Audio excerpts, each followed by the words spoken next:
So let me welcome all of you to this free webinar that we're hosting by ReasonIO. Friedrich Nietzsche on 3 noble responses to the problem of life. We're going to be talking a lot about his first early work, The Birth of Tragedy. Out of the Spirit of Music is the full title. So I'm going to introduce myself since I don't know some of you, and I think some of you may know me only through my videos. I'm Dr. Greg Sadler.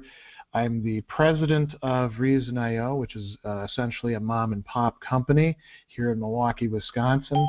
We do a lot of different things, which you can see if you go onto our website. I'm, among other things, a popular online educator on figures in philosophy. I've had content out on Nietzsche for about close to 7 years now, and people have been watching it and referencing it in their classes and in other venues.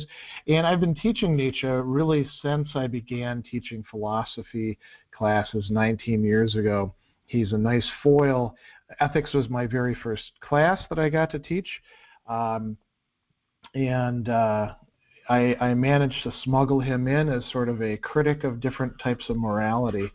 So he's somebody I've been looking at. Here's what we're going to do. I've got some introductory stuff, and then I've got 5 main batches of topics that we're going to discuss. And when I say discuss, I mean I'm just going to talk about these. And I'm going to go through these rather brief so that we can stay more or less on time. And then we have 20 minutes reserved for Q&A and discussion. We try to have it about close to half and half for these webinars so people have plenty of opportunity. I'm just going to keep everybody on mute for the time being until we get to the Q&A and discussion. Once we get there, you can unmute yourself. You can always write questions in the chat box, and I will answer them once we get to that part. So a couple questions to start us off. Nietzsche talks about there being a problem of life, and we should ask ourselves, well, is there really a problem of life? What does that mean? And if we think that there is such a thing, maybe universally or maybe just for certain people, then we can ask ourselves, is there a best response to that problem? Or do different people pick different responses, and that's okay? One of the key questions that Nietzsche is grappling with are aesthetic responses as opposed to moral responses or political responses. Are primarily aesthetic responses valid? And then as we're thinking about this issue and about this text, we should ask ourselves, well, what does our own culture actually offer us? Do we have an embarrassment of riches because we have access to so much stuff? Or are we in some ways starving in the midst of plenty? These are all legitimate questions for us. And Nietzsche is going to discuss these issues within what we can call a developmental history. Some people like to call this a genealogy, right? Because he's going to talk later on about a genealogy of morals. And so, this first work is the Birth of Tragedy, right? Or the Birth of Tragedy. You see Apollo and Dionysius over there in one of the nice illustrations from I think an early version of this. So what we're going to do here is I'm going to introduce you to a couple key ideas in Nietzsche's work, The Birth of Tragedy, Out of the Spirit of Music. Later on this week, for those who are interested, we actually have 2 intensive online seminars. They're the same seminar, just at different times to allow people worldwide to participate. We're able to cover most time zones, and we're going to go deeper into these ideas and add additional discussions. So if you find yourself really interested in this, then that may be for you. If this is the little bite-sized chunk that we're going to do today is enough, that's good too. So let's talk about the first topic, the birth of tragedy out of the spirit of music. Like I put here, this is Nietzsche's first main literary production. It's not his only work, of course. But it's the one that he is sort of tying his wagon to at that point. He's very critical of it. If you look at the editions that we currently have, he becomes quite critical of it when he's looking back on it. So you probably want to read the foreword that he has. One key idea, of course, is this issue of the problem of life that we're going to talk about shortly. And another key idea is the noble responses. So let's jump into these ideas. This is his first main work. It's published in 1872. If you've read it, you realize that it's rather difficult. It's quite a tangled work. Nietzsche himself actually admits this when he's talking about it later on. And it doesn't get a great positive reception. As a matter of fact, one critic will attack it already at the beginning. And it contains a lot of important ideas worked out more fully in later works.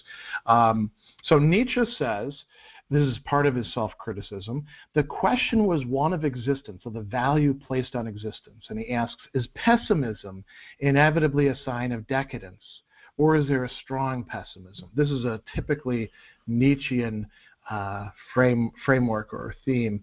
He calls it youthful, heavy-handed. He at one point calls it an embarrassing book for himself. So that's kind of an interesting issue. He also, at that time, he was quite taken with Wagner, and he is going to revise that later on. We'll talk about that towards the end. But he in his self-criticism, he says it was a mistake to view Wagner as any sort of embodiment of something higher. He really didn't measure up. When we look at the problem of life, Nietzsche's framing this in terms of, he calls it the problem of life or the problem of existence. And the question is, what is the meaning of existence?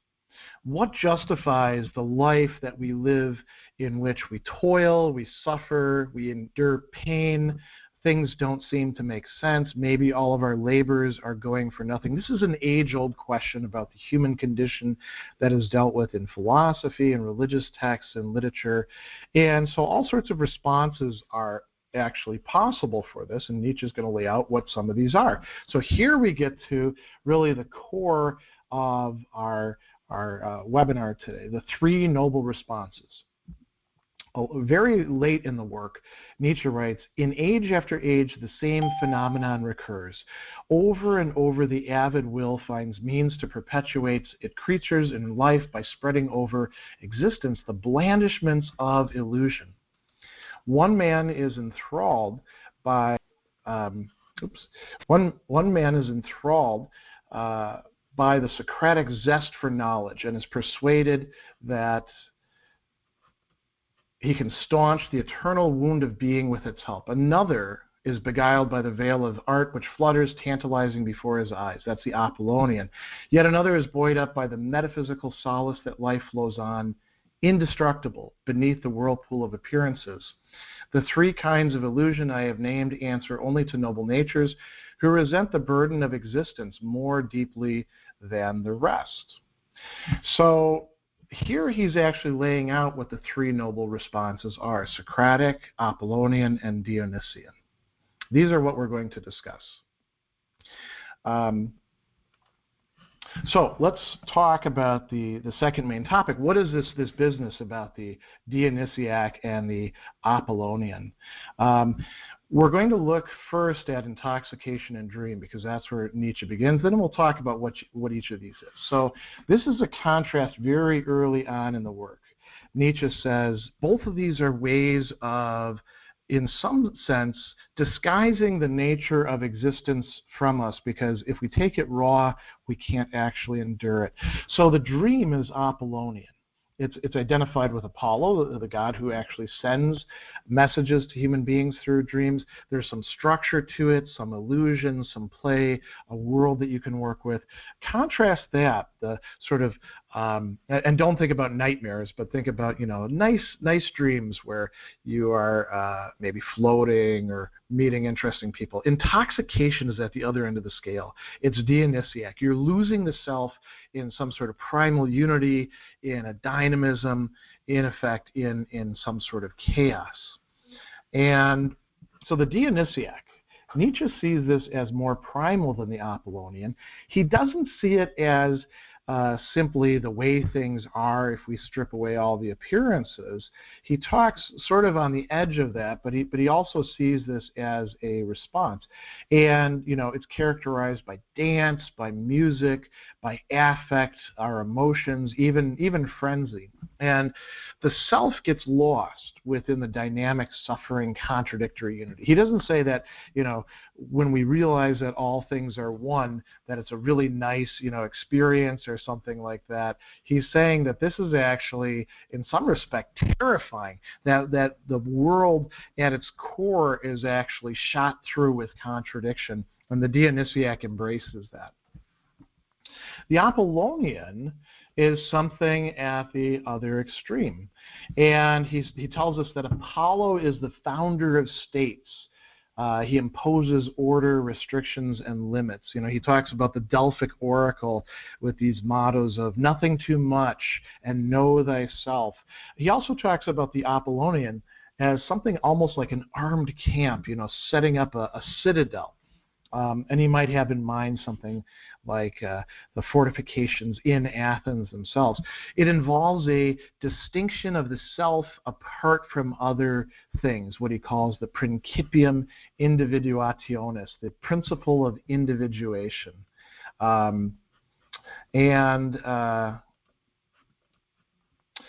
What this does is it imposes a kind of structure onto the Dionysian, you could say.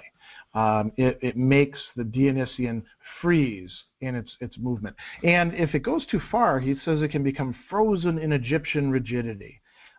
We know a bit more about Egypt now, I would say, than they did in Nietzsche's time, so we don't necessarily have to have this stereotype, but the view was that Egyptian art was, too rigid, too frozen. So let's talk about how these come together then in Greek tragedy. The Dionysian and the Apollonian, they're identified by Nietzsche with different art forms, and we're going to want to see how these art forms come into tension. And there's sort of a brief shining moment, which lasts actually several decades, where things are working, and Aeschylus and Sophocles are prime representatives of this, and I want to use Prometheus, since Nietzsche actually uses that as an example in here, as a prime person to talk about. So Nietzsche writes, what aesthetic effect is produced when the Apollonian and Dionysiac forces of art, usually separate, are made to work alongside each other? What does he mean by that? He means that oftentimes we can identify different art forms with the Dionysiac or with the Apollonian, and they're more or less exclusive. So, music, I had mentioned, in its origin is Dionysian for Nietzsche. The plastic arts like sculpture are prime examples of the Apollonian. Form is imposed. It's silent. It's still. When it comes to poetry, lyric poetry is more Dionysian. Lyric poetry would be, a lot of these great writers, including some who are in some respect more Apollonian, like Solon, but also some of those who are really pushing the envelope, you could say.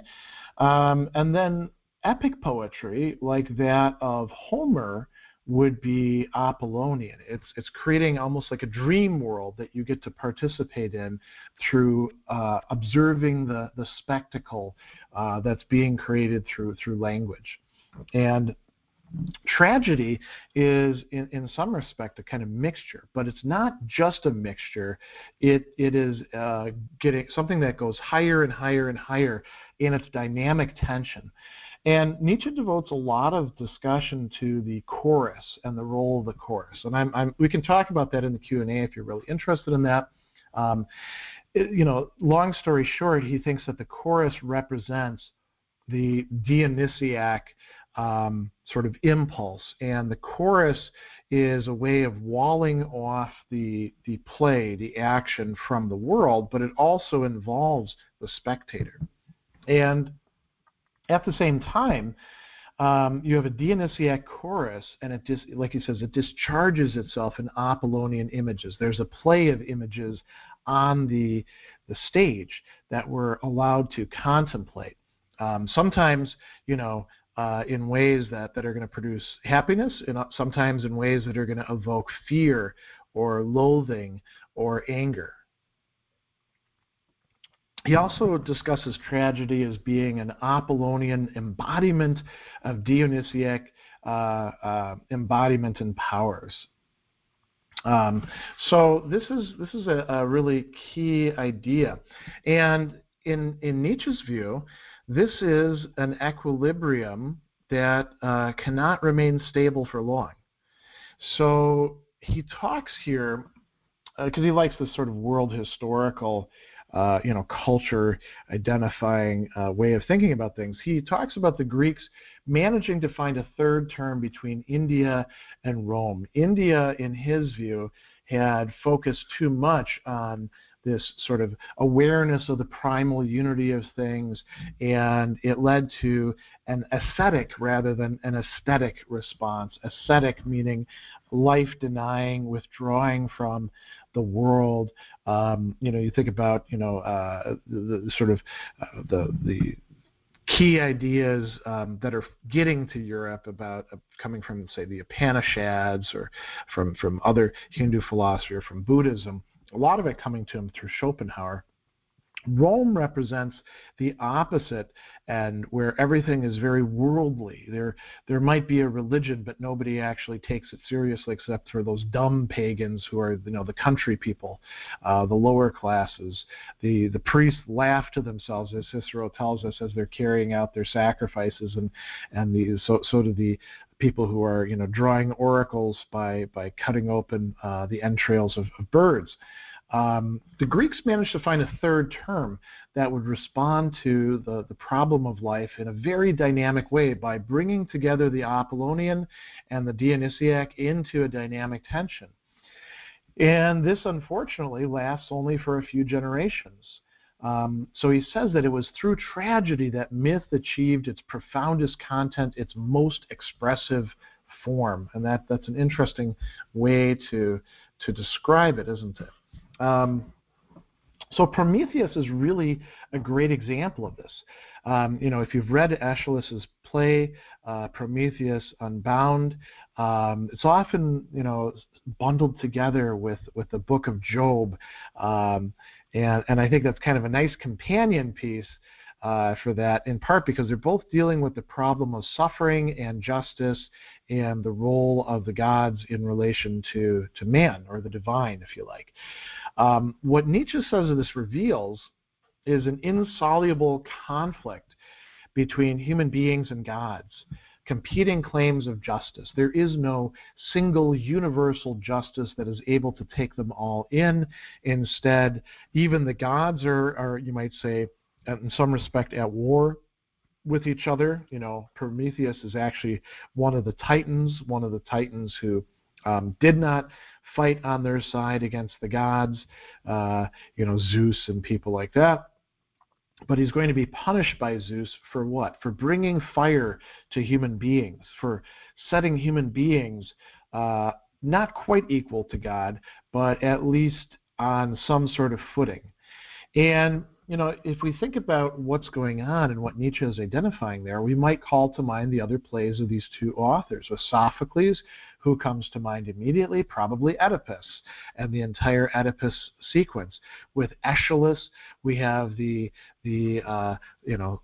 sequence as well, beginning with Agamemnon. And there's quite a few other great plays in there as well. Sophocles has the Ajax, and so we might want to take a look at these in the light of what Nietzsche has to say. Now, I mentioned the Apollonian and the Dionysian as two noble responses to life. This is the way Nietzsche views it. What about this Socratic response? How does that arrive on the scene? This is also equally important in the Birth of Tragedy. And as a matter of fact, this is really what the core of the work is about. It's not just about are things Apollonian or Dionysian. It's really about how this third thing comes in and really mixes things up. So let's talk about Socrates. Nietzsche talks about Socrates as being the spectator of the plays, being like a critic, in a sense, of the older plays. And he represents a kind of optimism about rationality. And this has two sides to it. An optimism about human rationality, that we, in fact, can understand everything, that we can make sense out of ourselves and human relationships and all the things that we endure, experience. And then also the rationality of existence, because Socrates treats the world as if it actually makes sense. And if you do this sort of thing, you will, in fact, find that a lot of things do, in fact, make more sense. The question is this really an adequate understanding of existence, or is it an illusion like the other two are? And a lot of people, I think, misread this work because they view Socrates and his whole way of being as just a kind of hyper-Apollonian, right? So, Dionysiac represents chaos, Apollonian represents order, irrational, rational, we can go on and on and on. But Nietzsche is not saying that. Nietzsche is saying that Socrates is something quite new, going far beyond it. And so we want to think a little bit more about what that would be. And we can do that by looking at Socrates' wingman, you might say, his not henchman, his sidekick, Euripides. Nietzsche portrays him as basically sort of the artistic companion or the correlative of Socrates, a mask for the Socratic way of life. And the idea that's motivating him is to eliminate the Dionysiac as a basis for tragedy, to sort of put Socratic optimism into everything. Everything can be explained, everything can be understood, everything can be made clear. The way Nietzsche frames this, and this is really kind of a brilliant way of talking, I think, is he places the spectator onto the stage and makes it so that everyone philosophizes. Everybody explains what they're doing. And they set out their arguments, they set out their motives, they make themselves transparent to us. And what happens is the Dionysian is replaced with mere affect and emotion. And the Apollonian, Nietzsche says, gets replaced with cold ideas, with dialectic, rather than actual Apollonian play. And so this leads to tragedy's death. Greek tragedy, Nietzsche says, perished in a manner different from the older sister arts. It died by suicide in consequence of an insoluble conflict. The death of Greek tragedy created a tremendous vacuum that was felt far and wide. So this includes Euripides and his successors, like Agathon, and the new comedy as well. And as a side note, Nietzsche views Platonic dialogue as something that comes out of this. He calls it a mixture of all the available styles and forms that hovered between narrative, lyric, drama, between prose and poetry. Later, he calls it the lifeboat in which the shipwrecked older poetry saved itself together with its numerous offspring, crowded together in a narrow space and timidly obeying their helmsman Socrates. So that everything now has to conform to the Socratic way of understanding. And so here we get to the key argument, the key proposal that's being made by this work. Socrates leads into what Nietzsche is going to call Alexandrian culture. And what he means by this is sort of the culture that spread itself across not only the Greek world, but also the Roman world. And it's essentially a Socratic culture. It's lost its connection with the Dionysiac and the Apollonian insofar as its culture. There might still be Dionysian rites being celebrated in different places. There might still be some people doing something Apollonian, but they're really sidelined. So he says, our whole modern world, and he's writing this, remember, back in the 1870s, is caught in the net of Alexandrian culture and recognizes as its ideal the man of theory, equipped with the highest cognitive powers, working in the service of science, and whose archetype and progenitor is Socrates.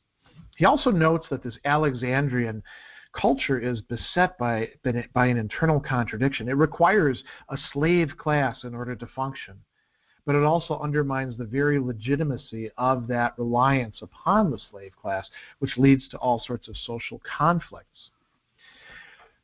He views our present age, and again, he's writing this in the 1870s, right? So we should keep this in mind when we think about how we apply it to our own. Our present age is a Socratic one where one aim has been the destruction of myth, turning everything public, turning everything transparent, democratizing everything. We might look at our own effects of, say, the internet and think about, what Nietzsche would have to say about that. And he says Socratic culture is kind of drawing to a close. It's becoming aware of its own limitations, its own fallibility. And we're beginning to encounter fear of its own consequences. If we do adopt this optimism, this rationalism, do we find that it empties out the world of significance?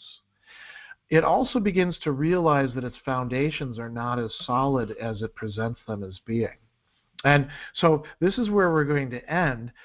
This is where Nietzsche ends, and he criticizes this later on. He says, German music is going to save us. German music and philosophy both are destroying the Socratism that dominates culture. So, Kant through Schopenhauer is an example of this in philosophy.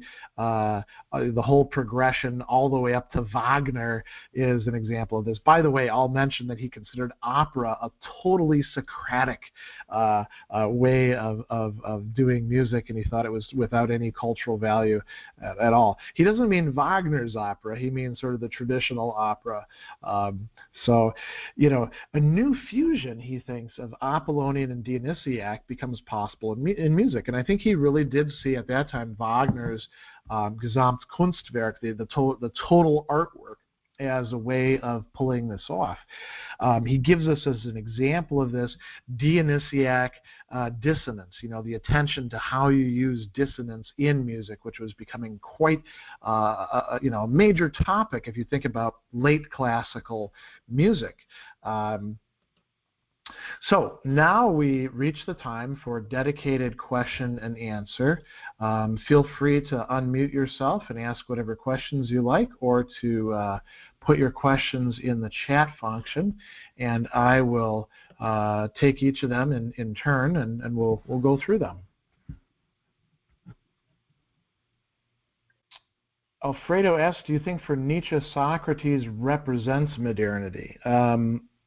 Yeah, I'd say he represents modern culture, and the driving, if we want to think in terms of technology, the driving force behind our technologization of the world, and the optimism that we have about how technology is going to, transform everything. I mean, we kind of live in a day when this is so overblown that it's the object of skits, where every new platform that somebody creates, there's hype about this is going to, education will never be the same after this, right? And now we've gone through a couple waves of this, and we see that that's mostly fluffery. But a lot of people actually do believe that fluffery. And I would say that they in part do believe it, in part because they identify with what Nietzsche is calling this Socratic impulse. I do want to point one thing out. Nietzsche does not think, it's very clear, that everybody is either like an Apollonian or a Dionysiac or a Socratic, or that all cultures are necessarily this way. He says that there's other, more common, meaning low-class responses as well to the problems of life. He doesn't go into any discussion of them because he's mostly interested in describing these three. But he says that they're there. So the person who's always on the make is not really Socratic, is not really Dionysiac, is not really Apollonian, but they're a big part of our culture as well. So what I guess what you could say Nietzsche thinks is lacking in our culture is the Dionysiac, right? But also the Apollonian. Whenever we do, in fact, encounter something that comes as a counterfoil to the Dionysiac, there's a tendency for it to be something Socratic instead of Apollonian. The Apollonian imposes order, but doesn't demand that that order be turned into something universalized, be turned into something justified to everybody. And I think that that's something that we lose sight of in our culture. So yeah, good question. I mean, another thing I should point out too is in his later works, Nietzsche is going to sort of go back on this notion of Socrates as being noble. In like Beyond Good and Evil and other places, he's going to say Socrates really represents the herd, the lower classes taking over. All right, Scott's got a good question here. How would Nietzsche view later music like, say, Schoenberg, Webern, Stockhausen? There was an order to that music, but very dissonant probably to his ears. So we're talking about Nietzsche mentioning the role of dissonance as being something that in our own time we could like contribute so that we could maybe understand the Dionysiac better, right? We could do it better. I think that Nietzsche would have been, if he'd lived longer, like let's say he hadn't gone insane and he lived well into the 20th century and he'd engaged modern music, he probably would have had to evolve a more complex theory. Yeah, I mean, we might think about somebody like how would he deal with Prokofiev or Shostakovich as well.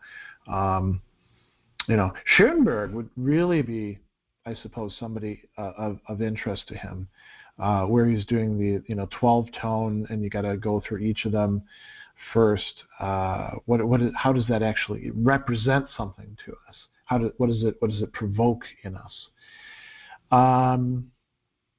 Scott follows up. He talks about music that is self-absorbed. He didn't like music that was from oneself. Is that correct? Well, he thought that if you're, a lot of people at the time had this idea that music was like the expression of our emotions, and you'd sort of, pull it out of yourself. And Nietzsche's like, that's just, claptrap. That's the sort of thing that people who are not really, producing important music, that's the sort of thing they tell themselves as solace, and this is the sort of thing that music teachers tell their students when they indoctrinate them.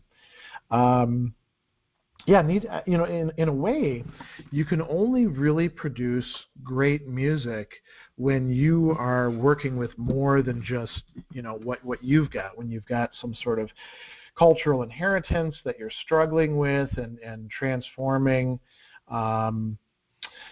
Nate writes, what would Nietzsche think about bebop and jazz? I wouldn't even know where to start. I suspect that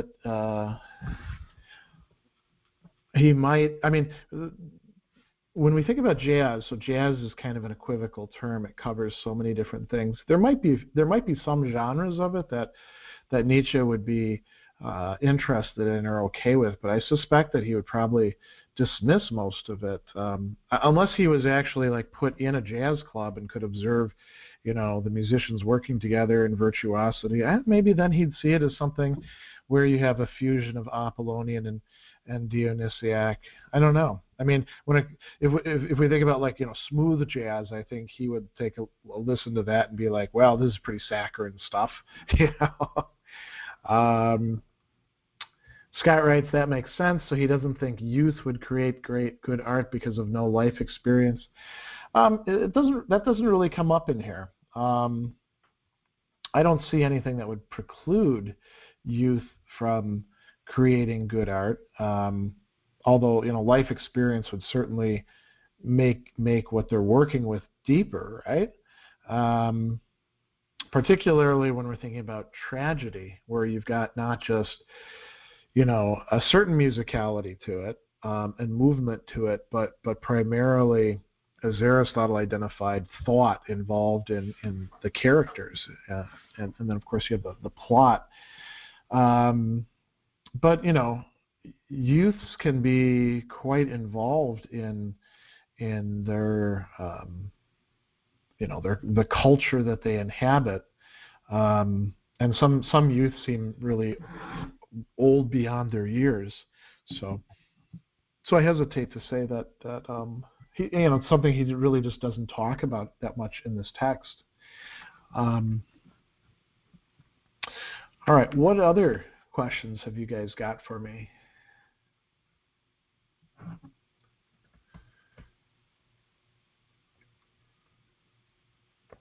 All right, so here's a complicated one. Nietzsche defines and characterizes these two figures, Dionysian and Apollonian, from a historical perspective and a conceptual one, using his confirmed experience in philology. In your view, how would define a figure in art, and how does Nietzsche get along with it from the past philosophical tradition? Schopenhauer, Kant, and Hegel. How would I'm guessing there's a couple words missing here. How would one define a figure in art, and how does? Okay, so I'm not sure what the question is actually asking, so I'll take a stab at it. I mean, Nietzsche thinks that certain genres and certain elements of, say, tragedy are Dionysian or Apollonian. When the two of them are coming together, they are being transformed to some degree, right? They're not just what they are in some sort of pure void. They're always within life, within culture, and often in relation to each other. So I hope that goes to answering the how would one define a figure in art. I'm not quite sure what that means. How does Nietzsche get along with it from the past philosophical tradition? So you mentioned Schopenhauer and Hegel. Nietzsche criticizes this book as being a little too Hegelian later on. And, in a sense, I guess that makes some sense. What you're talking about here is something like a dialectic between the Apollonian and the Dionysiac, something that I think he's going to work out, in better detail later on. And he sees it as a little too schematic, which kind of fits Hegel as well. I mean, Schopenhauer is definitely very important in this because he's drawing on some ideas from Schopenhauer about the nature of life and suffering, but he wants to avoid Schopenhauer's sort of pessimism. He wants a more dynamic pessimism, a pessimism of strength, like I had in that very early passage. Alfredo asked, what would Socrates have thought about Nietzsche? I guess it depends on which Socrates we're looking at. If we're talking about Plato's Socrates, or if we're talking about Xenophon's Socrates, because, the portrayals are somewhat different. Okay, so Plato's Socrates. I suppose that Socrates could respond that he'd probably have to say, yes, you've got me on this point and this point and this point, but I think you're fundamentally wrong about the nature of existence or the way the gods work or things like that. I don't think that you would get an extremely productive dialectic going between Socrates and Nietzsche. I don't know. It's hard to think about how somebody from back then would come back. I don't know though. If you think maybe Socrates would have imagine that, like, less in terms of Nietzsche, right? Imagine Socrates could have come back like 100 years after his death and seen what was happening in Greece and in the different schools that were claiming to be Socratic. Maybe he would have taken a look at that and said, "Ugh, I don't like that sort of thing." Or he might have thought it was pretty cool. I don't know. For me, that's a tough one. Nate asks, anything you think Nietzsche got totally wrong in this book? That's a good question. Totally wrong. I don't even really agree with Nietzsche on some of his self-criticism. I think it's a better book than he thought it was later on. I guess, there's places, I think he's a little bit too given to, this kind of cultural generalization about, say, Rome or India, dealing with these in these really, really high-level abstractions. He's describing a history that's pretty complicated, and he's doing a pretty good job at certain points, and then I think he's kind of oversimplifying it at other points. And I'm not totally sold on Euripides being as bad as Nietzsche makes him out to be. I don't know if I see as much of a radical break between Euripides and his predecessors. But then again, I'm not a classicist, so maybe he's certainly spent more time with those texts than I did. So I don't know. I hesitate to say that he got that wrong. I'd be interested to hear what other people think he got wrong in this book. Yeah. What I will say though is that the reception of this book and the reading of this book has very often portrayed Nietzsche as like setting up a dualism between the Apollonian and the Dionysiac. And even down to the point, if you like Google it today, you're going to find like one of them identified. Dionysiac is I think right brain is supposed to be the creative brain, and left brain is the logical, or I might be mixing them up. And people will often set this up, particularly people in the arts who want to read this book, and that's clearly not the story that Nietzsche is telling. There's a lot more going on there. The Socratic is particularly important. The other thing that he says, that I'm going to talk a bit more about this in the seminars, is that he tells us that the Greek Dionysiac is not exactly the same thing as the barbarian Dionysiac. The barbarians just kind of, they go into this crazy frenzy and they'll do just about anything, whereas the Greeks, it's a little bit better channeled, you could say, I suppose. Well, then if anybody's thinking about this, I'll mention that I've got. Oh boy, this thing really scrolls fast.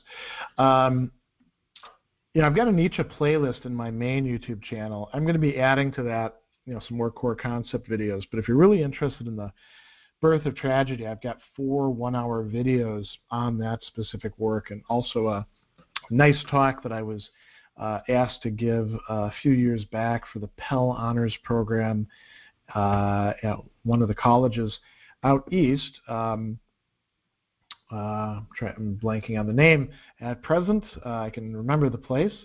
It's not Felician. It's another one of those sort of names. And then, of course, we're doing the 2-hour deeper dive online seminars on this topic coming up this Saturday. There's a few other questions, so let me go back to those very quickly. In what sense was that work a trouble for the academics of his time? I wouldn't say it was a trouble. That implies that they would take it seriously enough to be troubled by it, and I think most of the academics of his time more or less ignored it.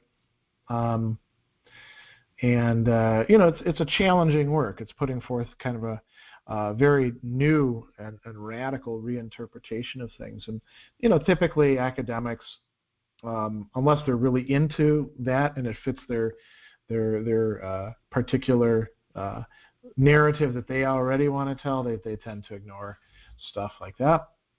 Alfredo asks, is there any relation between Nietzsche and Epictetus and the concept of nature? No, I wouldn't say so. There's this really interesting line that gets quoted all the time, over and over again by people in the Stoic forums, where Nietzsche is ripping into the Stoics for their conception of nature. Nietzsche and the Stoics just have very different conceptions of nature. Nietzsche's not getting his conception of nature from the Stoics. He's getting it from other sources.